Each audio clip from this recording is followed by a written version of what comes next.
Abraham. So just as a recap, Abraham was just named Abram, and he was living in the city of um, Ur, and he had some problems in his family. His brother died. Uh, he didn't have any children of his own. Um, he moved out. We find out later on in the book of Acts, actually, from Stephen, that he was called by God while he was still in Ur of the Chaldeans. So he was called by God. He went out, and God didn't tell him where he was going to lead him, but he did say, "Go to the place that I will show you." And we eventually find out that that's the land of Canaan. But of course, Abram stopped off in the city of Haran on his way to Canaan. And later on, he would warn about his son. Don't let my son go to that city of Haran. So we see that that was not a good city for Abram. He didn't even want his son to ever see that city in person. So he stayed in that city, and he stayed there.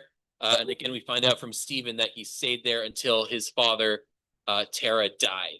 So after the second death in the family, it's only then that he finally moved on and got to the promised land, to the lands of Canaan. And in the lands of Canaan, he starts out good. He's finally he's had maybe some delayed obedience potentially, but he did eventually get there to the place where God wanted him to be. But then he had some problems in the land. He ended up there was a famine. He needed food, and so he ended up going down to Egypt. So he slowly journeys down, and bit by bit he gets closer and closer to Egypt until he leaves the lands of Canaan and he goes to Egypt. And there he is. We see that a lot of his actions are motivated by fear, and so he speaks for the first time in the story, I believe, and he's asking his wife to lie for him. It's not a great thing. He asks his wife to lie. She ends up getting taken by Pharaoh, and Abraham doesn't do anything. I mean, maybe he can't do anything, right? He's weak and powerless. He ends up benefiting from this arrangement, but of course his wife is in Pharaoh's household, and they're separated.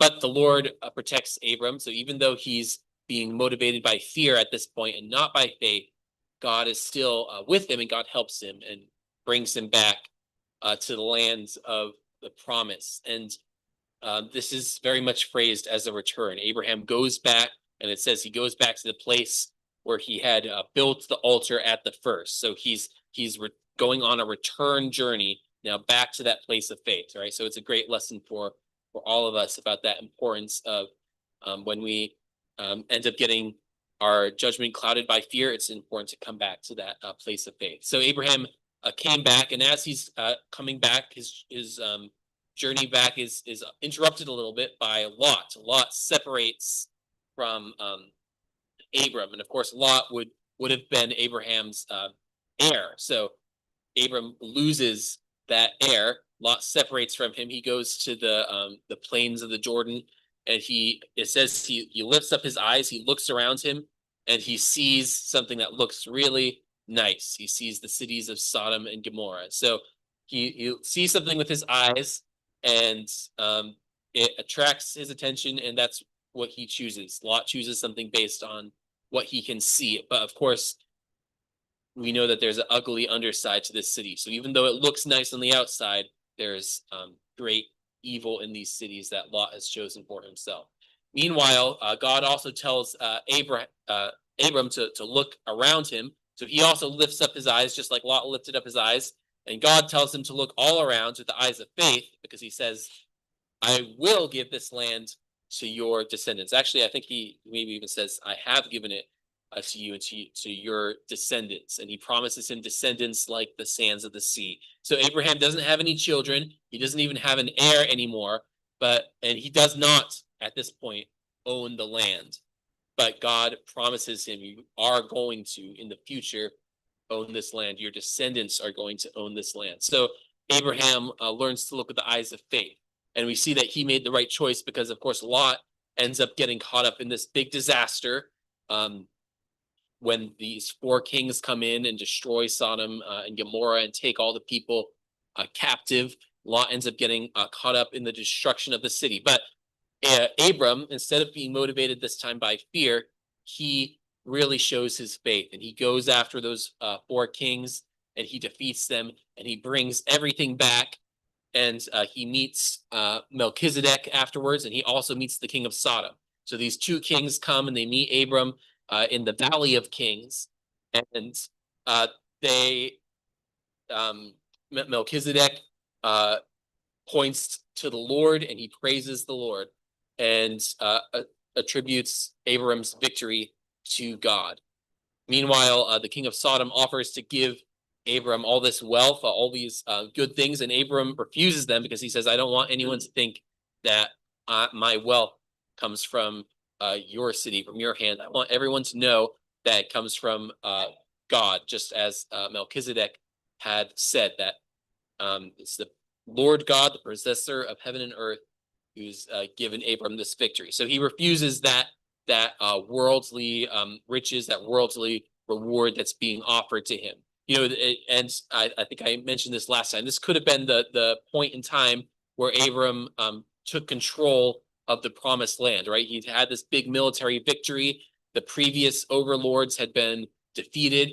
Abraham, with his small army, now he could have stepped up and taken control of the land, but that's not the way that the Lord decided to do things. And so Abram, after this great victory, goes back to being just one obscure person, not important in the world's eyes, in the political scheme of things. And that's where we were as we get to chapter 15. So in chapter 15, Abram is missing an heir. He doesn't have an heir. He's just rejected this one route that he maybe could have taken to try to gain power and authority in the promised land. And so he's rejected that. And then the Lord appears to him. And in chapter 15 and verse 1, it says, after these things, so this is very much connected to what the story that came before. After these things, the word of the Lord came to Abram in a vision, saying, do not be afraid, Abram. Remember, fear is something that Abram has struggled with in the past. So God says to him, do not be afraid, Abram. I am your shield, your exceedingly great reward. So Abraham's reward, he rejected the reward of Sodom, and God tells him, you don't need to be afraid. I will protect you and reward you. And in verse 2, Abram responds and says, Lord God, what will you give me, seeing that I go childless? And the heir of my house is Eliezer of Damascus. Then Abram said, look, you have given me no offspring. Indeed, one born in my house is my heir. So he repeats this twice. And so we see his struggle here. He doesn't have a child. That's what he really wants. And God has not given that to him. But he has promised. And in verse 4, God reiterates his promise. And he says, the word of the Lord comes to him saying, this one shall not be your heir, but one who will come from your own body shall be your heir. So God makes it very explicit. It's going to be your own biological child. And he brings him out and shows him the stars and tells him to count them. And in verse 6, we get this famous verse. It says that he believed in the Lord and he accounted it to him, or he considered it to him for righteousness. So Abraham, even though he doesn't see his child, he trusts that God is going to provide it. So there's a theme in the book of Genesis, the things that you can see versus things that you cannot see. Abraham cannot see this child, but he believes in the Lord. And then God does something a bit strange. So he reiterates his promise in verse 7 that Abram is going to inherit the land. And in verse 8, Abram asks, how shall I know that I will inherit it? And the Lord tells him to go through this ritual. This is a ritual, at least so I've heard. I haven't studied the archaeology myself or anything, but I've heard that this is a ritual that ancient people did to confirm a covenant. So they would take some animals, they would rip them apart, and then both parties would pass in between the pieces of the animals that had been ripped apart. And the idea was, if you break this covenant, then you get ripped apart just like these animals are ripped apart. So Abraham rips apart these animals as God told him. He prepares the ceremony, and as the sun is going down in verse 12, a deep sleep fell upon Abram, and it says, "Behold, horror and great darkness fell upon him."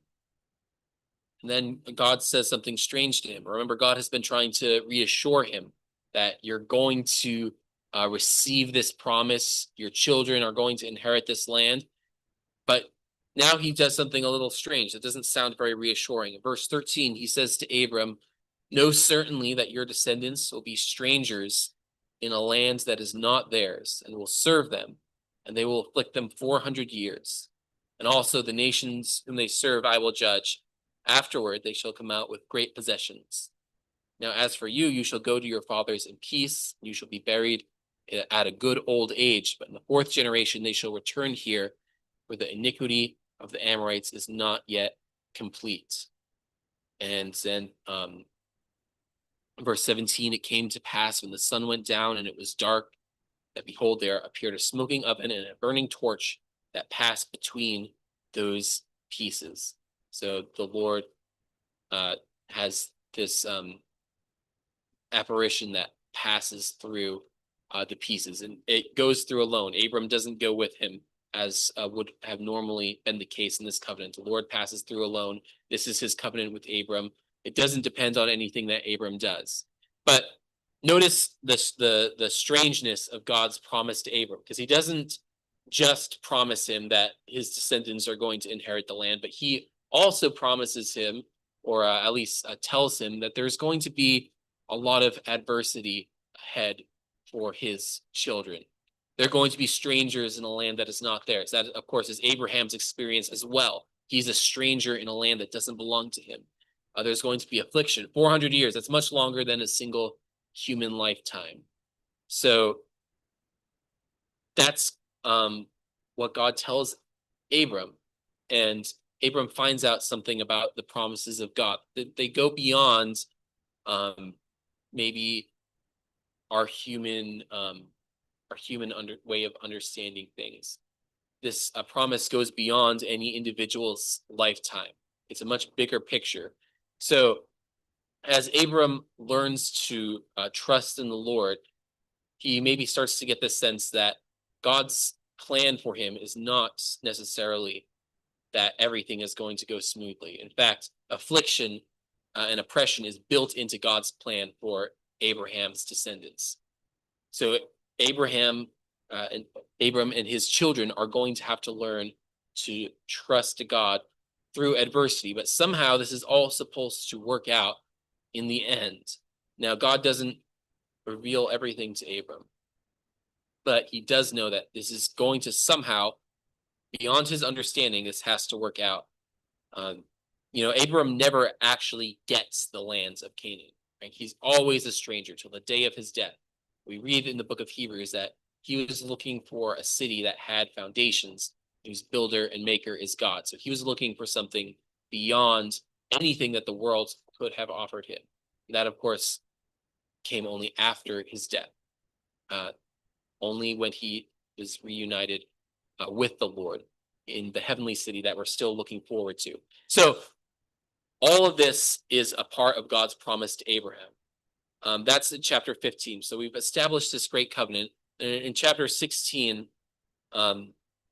is a turning point in the story of Abram. So we've had his great moments of faith that we've seen in chapter 15. We also saw earlier in chapter 14 as he trusts the Lord to protect him against all these armies. Chapter 16 is the story of a lack of faith. It's a story of fear. Maybe it reminds us of the last time Abraham was motivated by fear as he went down to the land of Egypt. So we see, once again, Abraham has a lot of ups and downs in his journey. So right after this story of faith, trusting in the Lord, and it being accounted to him for righteousness in chapter 16, and as we'll see, this is a pivot point in Abram's life, and it's the story of one of his failures. So chapter 16 begins Now Sarai, Abram's wife, had borne him no children. She had an Egyptian maidservant whose name was Hagar. So Sarai said to Abram, "See now, the Lord has restrained me from bearing children. Please go into my maid. Perhaps I shall obtain children by her." And Abram heeded the voice of Sarai. And this is a part of a reoccurring theme in the book of Genesis of people listening to bad advice. Right? We saw it earlier with Adam. He listened to the voice of his wife Eve when she told him to take the fruit. Now Abram is listening to Sarai as she encourages him to take matters into his own hands and come up with this plan for having a child by taking a second wife, contrary to the way that God had originally created it with just one man and one woman. So Abram listens to the voice of Sarai. And this is also, I think, the first time that Sarai speaks in the text. So both Abram and Sarai, the first time they speak, it's not a great look for them. But of course, God has mercy on them, right? He works through their lack of faith, and they both end up having their faith increased as they come through these times of doubting. But so Sarai comes up with this plan, and it's not maybe so black and white in their minds that this is something that's wrong, but instead of trusting God, they've decided they're going to help God out. They're going to try to do things their own way. Later on, one of Abram's children, Jacob, is confronted with a similar problem with his wife Rachel. Rachel can't have any children, and she complains to Jacob, saying, "Give me children, or I'm going to die." And Jacob says to her, "Am I in the place of God, who has withheld you from having children?" So, I mean, Jacob isn't being very sensitive there, but he's bringing up an important point, which is that God is the one who's in charge of granting children, right? It's something no human could possibly control, right? We don't have control over this, but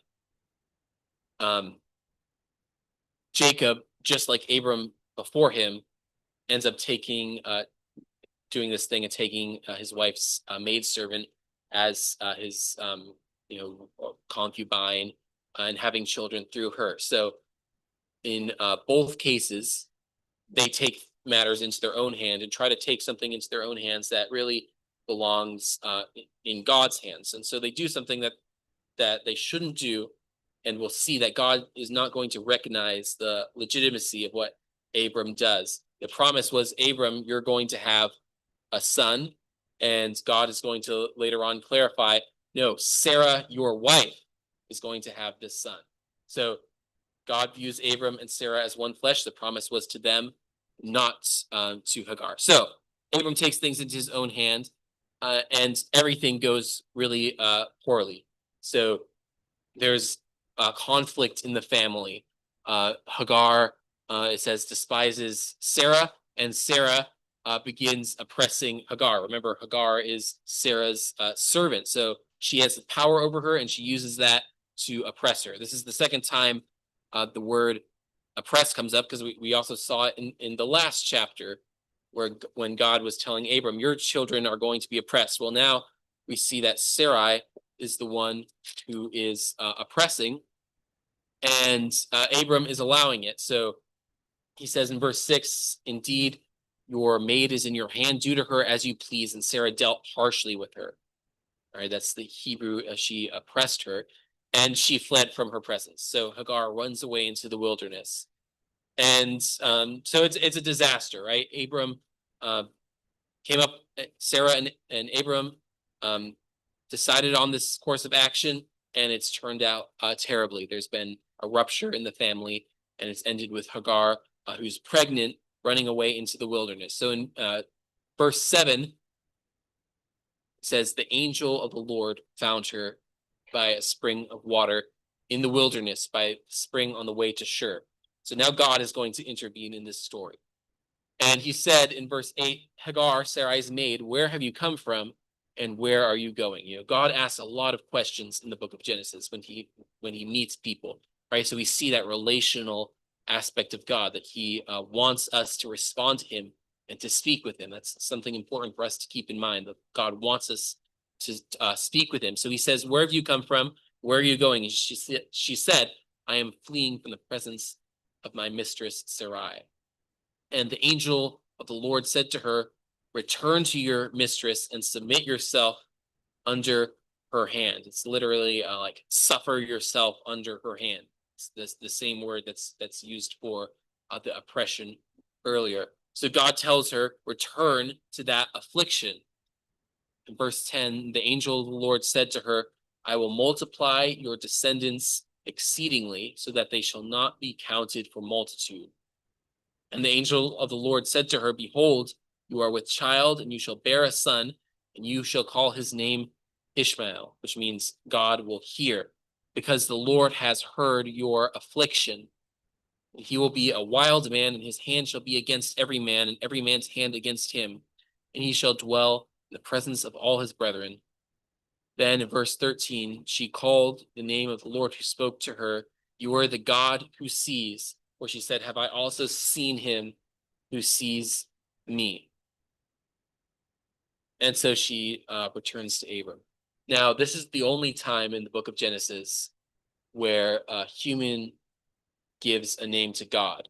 There's a lot of time, the naming is a big thing in the book of Genesis. There's a lot of times where God gives a name to a person. It's a lot of times when people call on the name of the Lord. There's a lot of names of the Lord that are revealed throughout the book. But this is the only time where a human being is portrayed as giving God a name. And she calls him, you are the God who sees me. And of course, it's this maid, a servant, on the run, afflicted, oppressed, not someone impressive from a worldly perspective, but she has this close relationship with the Lord here in this passage because of her affliction. So she recognizes that God isn't blind to what's going on in her life. He sees her and he hears her, and he's given her this promise. But she is also told to go back to this really not great situation, to this affliction, and to endure. So just like Abram's children are going to have to endure through affliction and slavery in Egypt, God also tells Hagar to go back and to wait for him, to wait on that promise that he will take care of her, even though in the short term things aren't looking good. So God is still in control of this situation, despite how Abram and Sarai have kind of messed things up through their own sin, through taking things into their own hands, and then dealing with the consequences of that.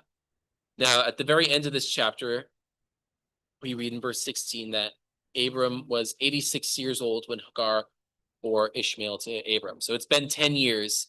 Abram was 75 when he was called, when he arrived in Canaan. It's been 10 years that he's been waiting for this child, and it still hasn't come. So that's chapter 16, verse 16. He's 86 years old. And we go on to the next chapter, and there's another time jump. Chapter 17, verse 1 says, when Abram was 99 years old. So now it's been 25 years almost since he entered the land of Canaan. And it's been, I think, 13 years since Ishmael was born. So it's been a long time. It's been a long time, and Abram's been waiting for the Lord. Maybe he's just figured out Ishmael is the answer, and Ishmael is, after all, the Lord promised that he would become a great nation. So he's been waiting, and the Lord finally appears to him again. And this is what he says to him in chapter 17, verse 1. I am Almighty God, walk before me and be blameless. Those are words that were earlier used to describe Noah. It said he's a man who walked with God, and he also described as blameless. So God says to Abram, walk before me and be blameless, and I will make my covenant between me and you and multiply you exceedingly. So in verse 3, Abram fell on his face in worship. So he's falling on his face in worship. and God talked with him. So this is the first time in this chapter that Abram falls on his face. It's in reverence to the Lord, but it's not the only time in this chapter that Abram falls on his face. He's going to fall on his face again for a very different reason. So right now it's in reverence, and God reaffirms his covenant with him, and he gives him another sign of the covenant. Remember in chapter 15, God gave him a sign of the covenant where they chopped some animals in half and God walked through the pieces. Now, God is going to once again give Abram a sign of the covenant. This time, it's going to be a sign in his own body. So he's going to cut his own flesh. And that'll be a sign of this covenant that God has made with him. And then in verse 15, God said to Abram, as for Sarai, so he gives him a new name. He also gives a new name to Sarah. He says, as for Sarai, your wife, you shall not call her name Sarai. Sarah shall be her name, and I will bless her and also give you a son by her. Then I will bless her, and she shall be a mother of nations. Kings and people shall be from her. Verse 17, then Abraham fell on his face and laughed and said in his heart, shall a child be born to a man who is 100 years old? He's exaggerating a little bit because he's only 99. And shall Sarah, who is 90 years old, bear a child? So the second time Abram falls on his face, he's laughing at God, laughing at God's promise. Couldn't be a more stark contrast to the beginning of this chapter when he falls on his face in reverence. And he laughs, and you just get the sense of what must have been going through his mind all these years. God promised him children, and he waits and waits and waits, and now it's too late, and God didn't come through on that promise. And he starts to bargain with God. In verse 18, Abraham said to God, oh, that Ishmael might live before you. And God said, no, Sarah, your wife, shall bear you a son, and you shall call his name Isaac, which means laughter. I will establish my covenant with him for an everlasting covenant, and with his descendants after him. And God promises he's also going to look after Ishmael. But in verse 21, my covenant I will establish with Isaac, whom Sarah will bear to you at this set time next year. Then he finished talking with him, and God went up from Abraham. And Abraham obeys God and circumcises his household. So God has reaffirmed this covenant again, and Abraham is having a really hard time believing it. He's sort of come up with his own plan, his own way that things are going to work out. He's had his own son, Ishmael, with Hagar, and this was his plan, and he was happy with it. He even asked God, why don't we just do things this way? It's easier, right? I mean, that seems to be his attitude. Like, maybe it was easier for him to take this child that he could see instead of continuing to have this hope and maybe this fear that his hope would be disappointed. But God's promise stands firm. And you remember I said chapter 16 was a bit like a pivot point. So we saw right before chapter 16, God had established his covenant with Abram, and he had given him a sign of the covenant with those animals that were cut apart. Now, chapter 17, we see again, we're on the other side now of Abraham's lack of faith, of the birth of Ishmael. And God once again appears to Abram, reaffirms his covenant, and gives him a new sign of that covenant. Then, as we go into chapter 18 and 19, we'll get something that also sounds a little familiar. You remember in chapter 14, there was the destruction of Sodom and Gomorrah. Well, we're about to see another destruction of Sodom and Gomorrah. So we see Abram's life kind of has this circular pattern, right? And it's all pivoting around this his moment of a lack of faith. On either side of that, God reaffirms his promises to Abram, and on either side of that, we're going to see that the nations around Abram are, even though they look maybe very impressive on the outside, they're only temporary, and it's actually Abram who occupies a really solid spot. But right before the second destruction of Sodom and Gomorrah, God appears to Abram again, and this is at the beginning of chapter 18. So at the beginning of chapter 18, the Lord appears to Abram a second time, and this is really a continuation of chapter 17, um, at least in the sense that in chapter 17 we see Abraham laughing at God's promise. Chapter 18, at the beginning, we'll see Sarah also laughing at God's promise, but God reaffirms both times. There's a set time, there's an appointed time, and at the appointed time, you're going to have a son. So chapter 18, verse 1, the Lord appeared to him by the terebinth trees of Mamre as he was sitting in the tent door in the heat of the day. So Abram is in the door. He's looking out. In verse 2, he lifted his eyes and looked. And behold, 3 men were standing by him. When he saw them, he ran from the door of his tent to meet them and bowed himself to the ground. So we see that Abraham has this sense of hospitality that's very active. He's out looking.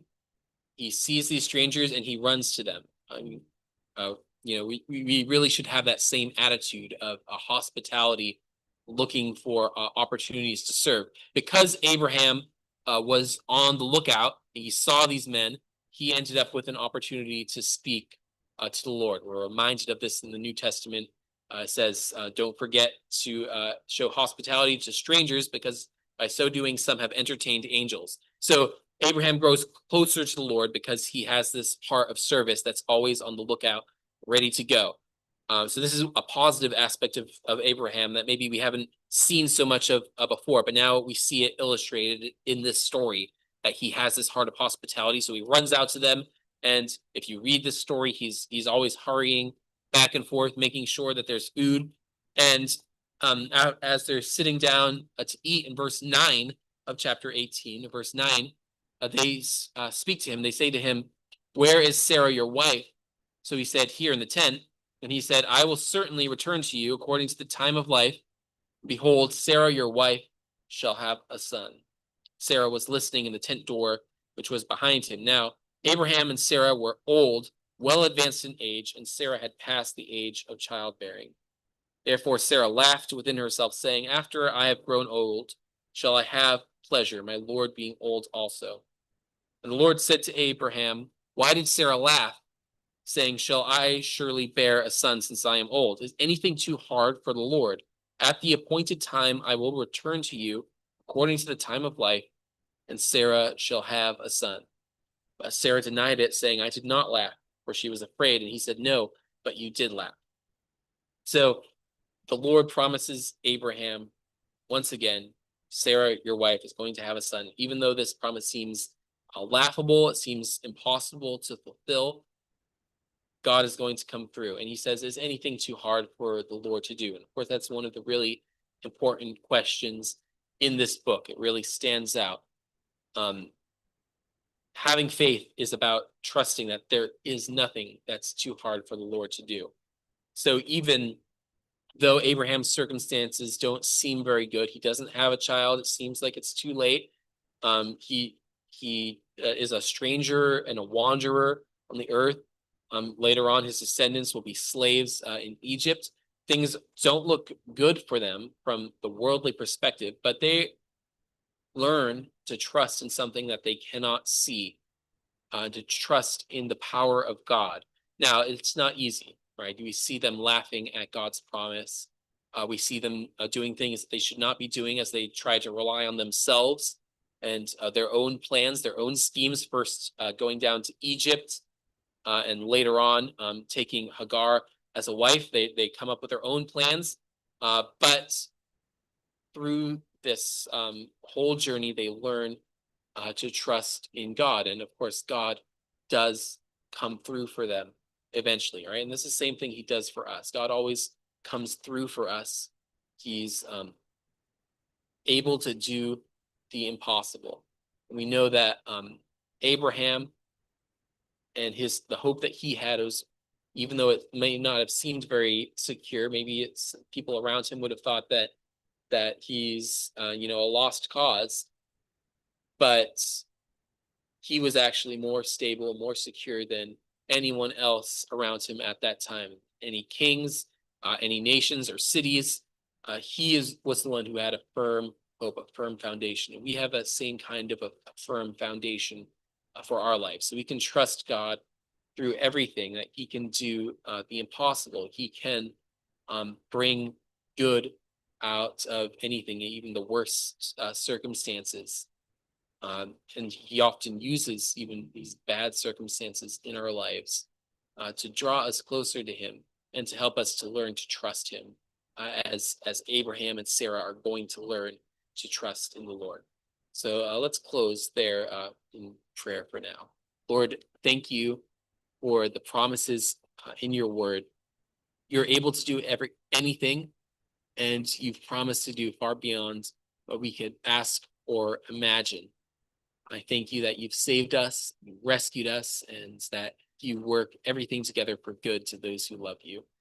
I thank you that we can trust you fully with everything. But please help us to learn to trust you, not to laugh at your promises, but to grow in our faith in you, even through adversity and affliction, because we want to have that close relationship with you. And we know that we'll enjoy eternity together with you in that a city that Abraham was looking for, that we have a part in that, an inheritance in that as well. But I thank you for your son,